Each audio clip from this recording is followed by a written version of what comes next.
지금도 여전히 우리를 돕는 자 중에 계신 아버지 하나님, 우리가 하루하루 살아갈 수 있음이 주님께서 우리를 도우시기 때문에, 주님께서 우리를 돕는 자 중에 계시기 때문에 살아갈 수 있음을 이 시간에 고백합니다. 하나님, 우리가 지치고 넘어질 때 찾아와 위로하여 주시고 날마다 새 힘을 주시니 참으로 감사합니다. 주님, 우리가 주님께서 주신 그 새 힘으로 말미암아 이 땅 가운데 승리하며 살아갈 수 있도록 주님 우리를 도우시고 우리를 인도하여 주시고 날마다 우리에게 새로운 힘을 허락하여 주시옵소서. 하나님, 이 시간에 말씀을 계시하여 주시고 성령 하나님 조명하여 주셔서 우리가 주님께서 허락하신 진리의 말씀을 밝히 깨달을 수 있는 귀한 은혜의 시간이 될 수 있도록 우리와 함께하여 주시옵소서.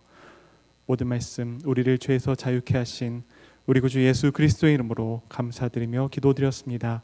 아멘.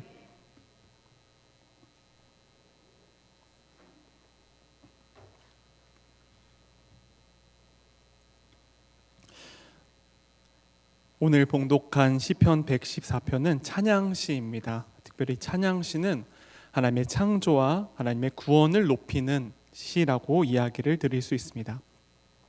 오늘 시편 114편의 전체적인 줄기는 하나님께서 이스라엘 백성에게 베푸신 출애굽에 대한 찬양이라고 이야기를 드릴 수 있습니다.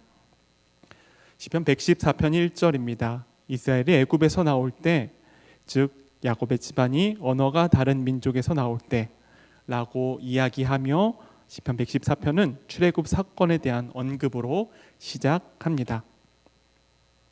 그런데 오늘 시편 114편에 조금 독특한 점이 있어요. 처음 시작은 주님의 구원입니다. 출애굽의 은혜로 시작하는데 이후의 내용은 하나님의 전능성, 하나님의 창조주 되심을 찬양하는 것이죠. 114편 3절부터 6절 내용이 바로 하나님의 전능성을 찬양하고 있는 내용이라고 이야기할 수 있습니다. 바다가 보고 도망하였으며 요단이 물러갔다. 산들이 순양들같이 뛰놀고 작은 산은 어린 양같이 뛰었다. 이 내용에 대해서 각각 바다, 요단, 산, 작은 산들이 나타내는 것에 대해서 신학자는 이렇게 이야기한 적도 있습니다. 바다는 이스라엘 백성들의 홍해 도하 사건이며 요단은 이제 이스라엘 백성들이 약속의 땅에 들어갈 때 있었던 요단강이 갈라진 사건, 그리고 산들과 작은 산은 바로 시내산 사건을 의미한다고 보는 견해들도 있는 것입니다. 즉 오늘 봉독한 시편 114편 말씀은 이스라엘을 애굽에서 구해주신 하나님은 자연을 다스리시는 피조물의 무한한 권능을 베푸실 수 있는 전능하신 창조주 하나님이시라는 믿음의 고백이 담겨있는 찬양시라고 이야기를 드릴 수 있습니다. 교회에서 가장 신뢰할 수 있는 교사 중 한 명인 요한 칼빈은 그의 제 기독교 강요 1권에서 하나님에 대해서 이렇게 이야기했습니다. 하나님을 아는 것, 하나님을 믿는 것은 이중적인 요소가 있는데 첫 번째는 창조주 하나님에 대한 지식, 그 믿음이고 두 번째는 구속주 하나님에 대한 지식과 믿음이라고 이야기를 했습니다. 즉 우리가 하나님을 믿는다 혹은 하나님을 안다라고 이야기할 때는 반드시 창조주 하나님에 대한 지식과 믿음 그리고 구속주 하나님에 대한 지식과 믿음이 포함됨을 의미하는 것입니다. 성경은 창세기부터 요한계시록까지 하나님에 대해서 다음과 같이 증언합니다. 바로 세상 만물을 지으신 그 하나님께서 우리를 지으셨으며 우리를 구속하셨다. 성경의 가장 첫 번째 증언입니다. 창세기 1장 1절의 내용이에요. 태초에 하나님이 천지를 창조하시니라. 우리 믿음의 선배들은 이와 같은 성경의 내용을 너무나 잘 알고 있었습니다. 그래서 성경 진리의 대표적 요약이라고 할 수 있는 사도신경에도 창조주 하나님에 대한 고백으로 시작하고 있는 것이죠. 그리고 그 이후에 구속주 하나님에 대한 고백으로 이어지는 것입니다. 그리고 특별히 장로교 전통에서 가장 큰 의의를 갖고 있다고 이야기할 수 있는 웨스트민스터 신앙문서의 신앙고백과 대요리문답, 소요리문답 모두를 포함합니다. 이것에도 하나님의 창조주 되심과 구속주 되심에 대해서 명확하게 기록이 되어 있는 것입니다. 그렇다고 한다면은 하나님께서 창조주이시다라는 신앙의 고백, 그 찬양은 우리에게 어떤 의미가 있는 것일까요? 그것은 바로 하나님만이, 여호와 하나님만이 유일한 신이시며 세상의 유일한 기준이고 진리이시라는 의미입니다. 일반적으로 단체 혹은 커뮤니티, 회사, 한 사람이 세운 그러한 집단이 있다면요, 그곳에서 기준은 어떤 것이 될까요? 바로 설립자의 의지가 바로 그 모임의 기준이 됩니다. 누군가 물건을 만들었다면 이 물건의 사용의 기준은 누구한테 달려 있을까요? 바로 이 물건을 제작한 사람에게 존재한다는 것입니다. 우리는 고백합니다. 하나님께서 이 세상을 지으셨고 지금도 다스리신다. 하나님께서 창조주이시며 여전히 우리를 놀라운 은혜 가운데 섭리하신다 라고 고백합니다. 하나님께서는 이 세상을 지으실 때 그 누구와 나눠서 이 세상을 지으시지 않으셨어요. 오직 하나님 한 분만. 이 말은요, 세상의 모든 주권이 하나님께 있으며 하나님께서 창조주로서 홀로 영광 받으셔야 할 그분이시라는 것을 의미한다는 것입니다. 이 세상의 모든 기준이 다 하나님께 속해 있다는 고백이라는 것이에요. 오늘 시편은 이스라엘을 애굽에서 구하신 여호와 하나님이 바로 창조주 하나님이시다라는 것을 고백하는 것입니다. 이어서 그런데 114편 2절에는 이렇게 나옵니다. 바로 창조주이신 그분이 왜 이스라엘 민족을 구원하셨냐 하는 그 이유가 등장하는 것이에요. 시편 114편 2절에 이렇게 기록되어 있습니다. 유다는 여호와의 성소가 되고 이스라엘은 그의 영토가 되었도다. 여기서 나온 영토는요, 히브리어로 멤샬라라고 이야기를 하는데 이것은 땅이라는 개념보다요 도미니언, 통치라는 개념을 좀 더 많이 갖고 있습니다. 헬라어의 그 하나님 나라라고 했을 때 그 나라 바실레이아라는 것도 역시 비슷한 의미를 갖고 있는데, 나라라고 했을 때는요 땅이라는 의미보다 통치권을 의미하는 경우가 훨씬 더 많이 있습니다. 오늘 이 이스라엘은 그의 영토가 되었도다 라고 했을 때 이 영토도 역시 땅이라는 개념보다 하나님의 통치라는 개념이 훨씬 더 강하게 들어있어요. 그래서 오늘 이 114편 2절은 이렇게 해석할 수 있습니다. 유다는 여호와의 거룩한 성소가 되었고 또한 이스라엘은 그의 백성, 하나님께서 다스리시는 공동체가 되었다라고 해석할 수 있는 것입니다. 하나님께서 왜 이스라엘 백성들을 애굽에서 구원해 주셨을까요? 왜 애굽에서 출애굽할 수 있도록 은혜를 베풀어 주셨다는 것이죠. 우리가 첫 번째로 이해해야 될 것이 있습니다. 하나님께서 이스라엘 백성을 애굽에서 구해 주신 것은요, 이스라엘 백성들이 무언가 하나님께 이쁜 것이 있거나 잘했기 때문에 구원하신 것이 아니라는 것이에요. 우리가 구약에 대해서 대표적으로 오해를 갖고 있는 것 중에 하나라고 한다면 바로 십계명을 이야기할 수 있습니다. 이런 것이에요. 하나님께서 십계명을 주신 것은 무언가 이스라엘을 부자연스럽게 하려고 주신 것이다 라고 오해하는 것이죠. 그런데요, 하나님께서 십계명을 이스라엘 백성에게 주셨을 때에 출애굽 전에 주셨을까요? 출애굽 후에 주셨을까요? 당연히 출애굽 후에 주셨습니다. 이것은 뭐냐면요, 하나님께서 이스라엘 백성들이 고통을 받을 때에 십계명을 내밀면서 자 봐봐, 여기 10가지 계명이 있는데 너네가 이걸 지킨다고 하면 내가 너희를 구해줄게, 안 지킨다고 하면 내가 안 구해줄 거야 라고 하신 것이 아니라 하나님께서는 먼저 이스라엘 백성들을 구원해 주셨어요. 큰 사랑으로 구원해 주시고 그 다음에 십계명을 주셨다는 것이에요. 왜 십계명을 주셨냐 하면 그것에 대해서는 출애굽기 19장 3절부터 6절까지 말씀에 그 이유가 잘 나타나 있습니다. 함께 찾아서 읽어보도록 하겠습니다. 구약성경 출애굽기 19장 3절부터 6절까지 말씀입니다.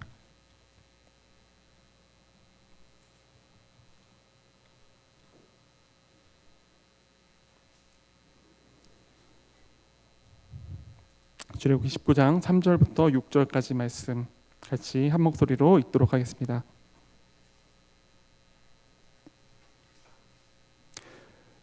모세가 하나님 앞에 올라가니 여호와께서 산에서 그를 불러 말씀하시되 너는 이같이 야곱의 집에 말하고 이스라엘 자손들에게 말하라. 내가 애굽 사람에게 어떻게 행하였음과 내가 어떻게 독수리 날개로 너희를 업어 내게로 인도하였음을 너희가 보았느니라. 세계가 다 내게 속하였나니 너희가 내 말을 잘 듣고 내 언약을 지키면 너희는 모든 민족 중에서 내 소유가 되겠고 너희가 내게 대하여 제사장 나라가 되며 거룩한 백성이 되리라. 너는 이 말을 이스라엘 자손에게 전할지니라. 아멘. 하나님께서 이스라엘 백성들을 구원하신 목적입니다. 그것은요, 모든 민족 중에서 하나님의 소유가 되어서 하나님을 섬기는 하나님의 제사장 나라, 거룩한 백성이 되게 하시기 위해서 하나님께서는 이스라엘 백성들을 구원해 주신 것이에요. 세계 여러 민족 중에서 구별된 것입니다. 하나님만 섬기는 민족으로 삼기 위해서 그들을 구원해 주셨다는 것이에요. 이 말은 하나님께서 보내신 바로 모세입니다. 모세가 바로 앞에 섰을 때에 모세가 처음 이야기한 장면에도 너무 명확하게 드러납니다. 출애굽기 5장 3절에 모세가 하나님으로부터 바로에게 보냄을 받고 한 첫 번째 얘기가 그겁니다. 우리를 보내주셔야 되는데 그 이유가 뭐냐면은 우리가 하나님께 제사를 드리기 위해서 우리가 좀 가야 됩니다 라고 모세가 그 이유를 밝힌 것이죠. 이것을 오늘 시편에서는 이렇게 이야기합니다. 하나님께서 이스라엘 백성을 애굽에서 구해 주셔서 여호와의 성소, 즉 하나님을 거룩히 섬기는 백성, 그리고 여호와의 영토입니다. 즉 하나님의 말씀을 따르며 순종하는 하나님의 백성이 되게 하셨다고 고백하고 있는 것이에요. 이 말씀을 오늘 우리는 어떻게 적용할 수 있을까요? 천지를 지으시고 이스라엘을 구원하신 하나님, 여전히 우리를 지으셨을 뿐만 아니라 우리를 죄와 사망에서 구원하신 하나님이시라는 것입니다. 즉 우리가 믿는 하나님은 창조주 하나님이시며 구속주 하나님이심을 우리가 반드시 기억해야 한다는 것입니다. 우리는 이런 내용을 너무나 당연하게 생각하고 있어요. 그런데 우리의 삶의 고백을 좀 돌이켜보면은 하나님의 창조주 되심에 그렇게 크게 신뢰하지 못할 때가 더욱더 많이 있는 것을 좀 알 수 있습니다. 우리 하나님을 창조주로 찬양하고 고백하지요. 그런데 왜 삶에서 잘 실감을 하지 못할까요? 서두에서 하나님의 창조주 되심에 대해서 이야기했습니다. 창조주입니다. 모든 것의 주인이라는 것이죠. 모든 것의 기준을 정하신 분이라는 것입니다. 모든 것 위에 계시는 분, 언제나 세상 존재의 가장 우선순위 되신 분이 바로 하나님이시라는 것이죠. 그렇다고 한다면 이 창조주 하나님을 우리가 믿는다고 한다면은 우리 삶의 모든 기준이 다 하나님의 말씀이며 하나님께서 이것을 기뻐하시는지 그렇지 않은지를 우리의 삶의 가장 최고의 목표에 두고 살아가야 된다는 것이에요. 바로 그 삶이 하나님의 창조주 되심을 드러내는 삶이라는 이야기입니다. 그러나 너무나 안타깝게도 하나님의 창조주 되심을 우리는 고백하나 우리의 삶에서 가장 크게 영향을 받는 것이 무엇인가 솔직히 돌이켜보면 하나님의 말씀이 우리에게 크게 영향을 미칠 때보다는 우리 가운데 나누는 어떠한 이야기들입니다. 잡지를 통해서 본 생각들이에요. 메신저로 돌아다니는 어떠한 좋은 글귀입니다. 이런 것들이 하나님의 말씀보다 우리에게 먼저 작용하는 경우가 너무나 많이 있음을 우리는 많이 느낀다는 것이죠. 하나님의 말씀을 읽으면 우리는 이렇게 이야기합니다. 에이, 그건 하나님 말씀이고요. 어떻게 그렇게 다 살 수 있어요? 요즘은 이렇게 사는 게 맞는데 하나님 말씀은 잘 알겠는데요. 요즘 이렇게 사는 게 좀 지혜로운 거예요. 라고 이야기하고 있는 것은 아닌지 우리의 마음을 돌아봐야 한다는 것입니다. 안타깝게도 어쩌면 하나님의 말씀보다 지인들과 메시지로 공유하는 몇 가지 처세술이 우리 삶의 우선순위로 자리하고 있는 것은 아닌지, 혹은 우리 젊은 친구들 같은 경우는 SNS에 있는 글들, 감동적이고 인상적인 글이 우리 생각에 가장 크게 영향을 미치고 있는 것은 아닌지, 그러한 것들이 우리 삶의 동기를 일으키고 삶의 모토가 될지언정 세상을 지으신 하나님의 말씀은 내 삶에 어쩌면 나와 전혀 상관이 없는 것처럼 생각하고 있는 것은 아닌지 돌아볼 수 있어야 된다는 것입니다. 잡지입니다. 또래 모임입니다. 사람들의 모임에서 나올 법한 삼류 처세술, 심리적 방어술을 기억할 망정, 나를 지으시고 구속하신 하나님의 말씀은 접하려 하지 않고 오히려 인간이 어떻게 그렇게 살 수 있느냐고 반문하고 있는 것은 아닌지, 우리의 자녀, 우리의 물질, 사회에 대해서, 정치에 대해서 충분히 이야기를 나누고 이것을 나의 삶의 기준으로 삼을지언정 하나님의 말씀은 접하고 있지 않는 것은 아닌지 우리는 돌아봐야 한다는 것입니다. 우리는 창조주 하나님을 믿습니다. 하나님의 말씀이 우리 삶의 최상의 기준이라는 이야기입니다. 이것은요 2000년 전뿐만 아니라 지금도, 그리고 세계의 우리 삶의 하나님의 말씀이 기준이 된다는 것을 기억해야 한다는 것입니다.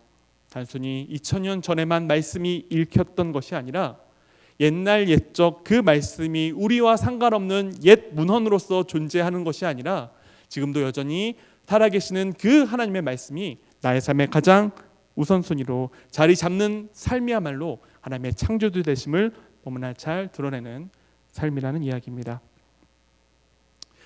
물론 때로는 하나님의 창조주 되심이 잘 와닿지 않는 그런 순간들이 많이 있습니다. 몇 가지 이유가 있겠지만 그 중에서 중요한 몇 가지를 살펴보면 이렇습니다.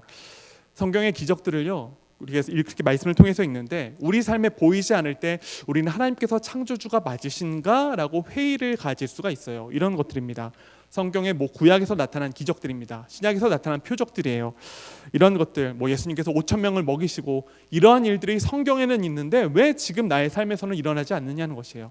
이러한 이유 때문에 많은 사람들이 하나님의 창조주 되심에 대해서 회의적으로 생각하는 경우들이 간혹가다 있습니다. 우리는 가끔 이렇게 생각해요. 우리가 하나님을 좀 눈으로 보면 좀 잘 믿을 수 있을 것 같은데, 내가 하나님을 도마처럼 이렇게 만지면 좀 잘 믿을 수 있을 것 같은데 라는 생각을 간혹 할 때가 있습니다. 정말로 그럴까요? 하나님을 우리가 눈으로 보고 손으로 만지고 같이 대화를 나눈다고 한다면은 우리는 하나님을 잘 믿을 수 있을까요? 누구보다도 하나님을 잘 알았고 예수님을 잘 알았고 예수님의 기적을 많이 보았으며 예수님께서 행하신 모든 일들, 그 말씀들을 잘 들었던 사람들이 있었습니다. 하나님의 말씀을 누구보다도 잘 알았던 사람들이 있었어요. 그런데 그들은 예수님을 하나님으로 믿지 않았습니다. 누구일까요? 바로 대제사장들과 바리새인들이에요. 대제사장들과 바리새인들에 대해서 우리는 예수님께서 그들을 좀 무시하셨기 때문에, 그리고 그들이 예수님을 십자가에 못 박혀 죽게 했기 때문에 무언가 그들을 무시하는 경우가 있는데요. 대제사장들과 바리새인들만큼 하나님의 말씀을 많이 하는 사람들은 없었습니다. 대제사장들이에요. 하나님께 제사를 드리기 위해서 누구보다도 율법을 잘 알고 있었어야 됐어요. 바리새인들입니다. 하나님의 명령을 그렇게 철석같이 지키기 위해서는 말씀을 누구보다도 잘 알았어야 됐어요. 그러나 그럼에도 불구하고 예수님께서 바로 눈앞에 계셨음에도 불구하고 그들은 예수님을 도무지 믿지 않았습니다. 특별히 신약에서 예수님의 기적에 대해서 사용하는 특별한 용어가 있는데 그것은 바로 표적이란 단어예요. 예수님께서 기적을 베푸셨다라는 것이 보통 성경에 어떻게 쓰였냐면 예수님께서 표적을 보이셨다라고 이야기를 하고 있는 것이죠. 이 표적은 뭐냐면은 헬라어로 세메이온이라고 하는데 영어로 이야기하면 사인입니다. 무언가를 가리킨다는 거예요. 이것은 어떤 의미를 갖고 있냐면은 예수님께서 행하신 모든 기적들이 다 의미가 있다는 거예요. 단순히 봐라, 나 능력 많지, 나 대단하지, 그러니까 너네들 나 믿어 라고 기적을 베푸신 것이 아니라 이 기적을 베푸심을 통해 그들에게 가르쳐 주고 싶었던 말씀이 그 뜻이 있었다는 것이에요. 그래서 신약 성경은 예수님의 기적에 대해서 표적이라고 기록하고 있는 것입니다. 무엇일까요? 예수님의 표적은 어떤 의미가 있을까요? 바로 예수님이 하나님의 아들이시며 우리의 구원자가 되신다는 그 진리입니다. 예수님의 모든 기적은 다 이것을 가리키고 있는 것이에요.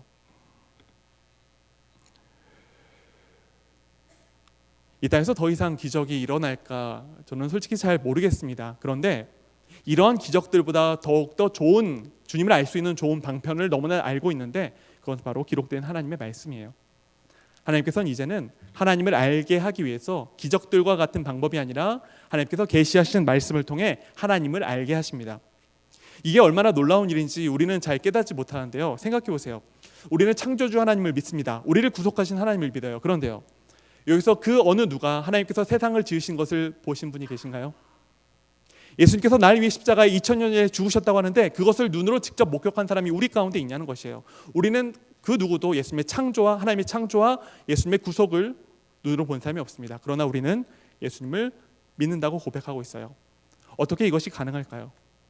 이것은요, 우리가 하나님의 말씀을 읽을 때에, 하나님의 말씀인 선포인 설교를 들을 때에 성령 하나님께서 우리 가운데 역사하여 주셔서 믿음을 선물로 주셨기 때문에 우리가 주님을 믿을 수 있다는 것이에요.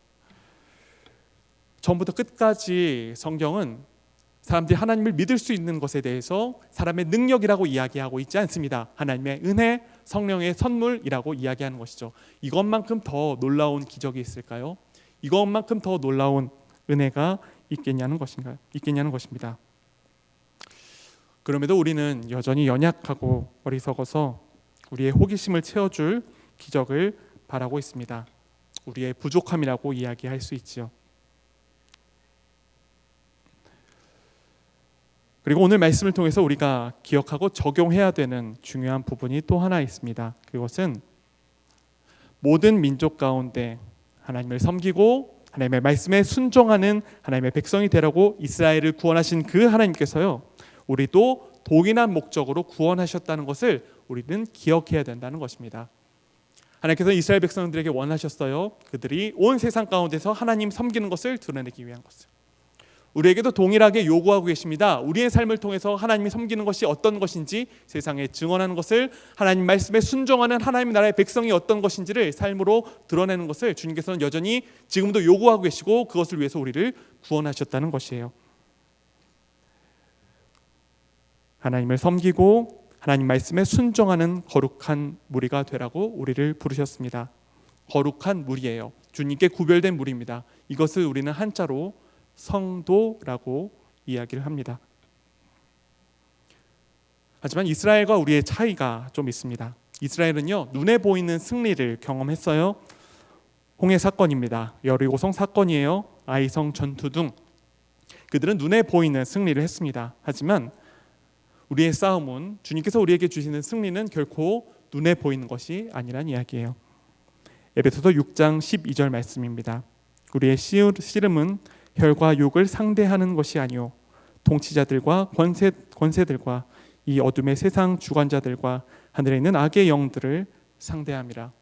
더 이상 우리에게 주어진 싸움은 육적인 싸움이 아닙니다. 또 이스라엘과 우리의 차이 두 번째입니다. 이스라엘은요, 결국 실패했다는 것이에요. 하나님의 끝없는 부르심입니다. 끊임없이 그들을 사랑하시고 그들이 하나님을 떠났을 때도 여전히 그들을 사랑하셨던 그 하나님의 사랑을 결국은 만족시켜 드리지 못하고, 이스라엘 백성이 어떤 일을 저질렀나요? 자신들이 믿는다고 하는 그 하나님이 육신을 입고 이 땅에 오셨을 때에 그 하나님을 자신들의 손으로 못 박은. 그러나 우리에게는 더 이상 실패란 존재하지 않습니다. 이것은요, 하나님을 믿는 우리가 강하거나 능력이 많아서가 아니라 우리와 함께 계시는 하나님께서 전능하시며 또한 세상 끝날까지 우리와 함께 계시기 때문에 우리에게 더 이상 실패는 존재하지 않는다는 것입니다. 예수님을 믿는 자들에게 허락하신 성령 하나님이십니다. 우리와 함께 하시는 그 성령 하나님은 우리로 하나님의 자녀로 살 수 있는 능력을 주십니다. 그리고 때로는 넘어진다 하여도, 때로는 우리의 삶이 단편적으로 봤을 때에 하나님 자녀 아닌 것처럼 보인다 할지라도 그럼에도 불구하고 우리에게 소망이 있는 이유가 뭐냐면은, 우리는 연약해서 실수하나, 우리는 연약해서 실패하나 우리 안에 내주하신 성령 하나님이 세상 끝날까지 우리를 붙잡아 주셔서 다시금 그 넘어진 자리에서 일으켜 주심을 우리가 믿기 때문에 우리에게 소망이 있다는 것이에요. 우리가 무언가 능력이 있거나 잘해서가 아니라 우리와 함께 하시는 하나님이 전능하신 하나님이시기 때문에, 세상 끝날까지 떠나시지 않는 그분이기 때문에 우리에게 소망이 있다는 것입니다. 오늘 우리는 시편 말씀을 통해서 이스라엘 구원하신 하나님이 바로 창조주 하나님이시며 전능의 하나님이시라는 것을 깨닫게 되었습니다. 그리고 하나님께서 하나님만 섬기며 하나님 말씀에 순종하는 거룩한 백성을 삼으시고자 이스라엘을 구원해 주신 것을 깨닫게 되었습니다. 우리 역시 마찬가지입니다. 창조주 하나님께서 우리를 죄와 사망에서 구원해 주셨습니다. 왜 그랬을까요? 역시 우리를 하나님을 섬기며 하나님 말씀에 순종하는 하나님 나라의 자녀, 하나님 나라의 백성을 삼으시기 위해 우리를 구속하셨다는 것입니다. 오늘 114편 마지막 절입니다. 8절입니다. 114편 8절에서는요, 하나님께서 당신이 택하신 자들, 부르신 자들에게 어떠한 은혜를 베푸르신지 나오는데요, 바로 이러한 내용입니다. 그가 반석을 쳐서 못물이 되게 하시며 차돌로 샘물이 되게 하셨도다. 하나님께서는 하나님의 택하신 백성을 결코 버려두시지 않습니다. 세상 끝날까지 함께 하신다고 약속하셨습니다. 그리고 놀라우신 섭리로 그들을 먹이신다고 약속하셨습니다. 반석과 물, 일반적으로 잘 연관이 되지 않는 물질들입니다. 그러나 하나님께서는 반석을 통해 물을 내셔서 이스라엘 백성들을 먹여 주셨어요. 오늘 1부 예배와 2부 예배 말씀을 통해서 우리 목사님께서 물의 소중함에 대해서 굉장히 많이 말씀을 하셨습니다. 하나님께서는요, 반석에서 그 생명이 되는 물을 주실 수 있는 전능의 하나님이시라는 것입니다. 그리고 그 물을 전능하신 능력으로 주님의 택하신 자들에게 공급해 주신다는 것이에요. 하나님의 은혜입니다. 하나님의 섭리예요. 때로는 우리가 예측할 수 없고 때로는 생각할 수 없는 그 방법과 길로 우리를 인도하시고 우리를 돌보시며 우리 가운데 사랑을 지금도 베풀어 주신다는 것을 우리는 반드시 기억해야 합니다. 이 땅에서 하나님 나라 백성으로 사는 삶은 결코 쉬운 삶은 아닙니다. 힘든 삶이라고 이야기할 수 있습니다. 그러나 우리를 지으시고 구원하신 하나님께서 세상의 창조주가 되시며 그 하나님께서 전능의 능력으로 때론 놀라운 섭리로 우리를 지키시고 보호하심을 반드시 기억하셨으면 좋겠습니다. 우리의 믿음의 경주입니다. 영적 전투입니다. 그러한 삶에서 낙오하지 않도록 지금도 여전히 붙잡고 계신 분이 바로 우리 하나님이심을, 나의 등 뒤에서 나를 도우시는, 어쩌면 나의 앞에서 나를 이끌고 계시는 그분이 하나님이심을 우리가 반드시 기억해야 한다는 것입니다. 이 하나님을 기억하실 때에 주님께서 주시는 은혜 가운데 살아가며 하나님의 살아계심과 또한 그분의 엄유하심, 전능하심을 드러내며 이러한 찬양의 삶을 사실 수 있는, 그래서 우리의 입술뿐만 아니라 우리의 삶으로 주님께 영광을 돌리며 살아가실 수 있는 삶의 찬양, 삶의 고백을 들으시며 살아가시는 주님의 자녀가 되시는 저와 우리 모든 영남의 성도님들이 되시기를 주님의 이름으로 간절히 바랍니다. 기도하시겠습니다. 하나님 감사합니다. 하나님, 이 세상을 지으신 하나님께서 우리의 구속주가 되심을 이 시간에 고백합니다. 하나님, 우리는 우리를 구원하신 하나님을 찬양하기 위해서, 주님을 섬기기 위해서, 주님을 높이기 위해서 구원을 받았건만 우리 삶에 여전히 우선순위로 자리하고 있는 것은 나의 욕심, 나의 뜻, 나의 생각, 나의 기준이 아닌지 우리의 마음을 돌아보기를 소원합니다. 주님, 우리의 부족함을 용서하여 주시고 이제 후로는 시편 114편의 찬양의 고백과 같이 세상을 지으신 하나님이 나를 돌보시며 나를 주님의 자녀로 삼으셨다, 그렇게 나를 인도하신다라는 삶을 날마다 고백하며 살아갈 수 있는 찬양의 삶을 들으며 살 수 있는 우리 모든 자녀들이 될 수 있도록 주님 우리를 인도하여 주시옵소서. 언제나 우리를 돌보시고 반석에서 샘물이 솟아날 수 있도록 우리에게 은혜를 베풀어 주시는 우리 구주 예수 그리스도의 이름으로 감사드리며 기도드렸습니다. 아멘. 함께 찬송가 80장을 하나님께 드리시겠습니다. 찬송가 80장입니다.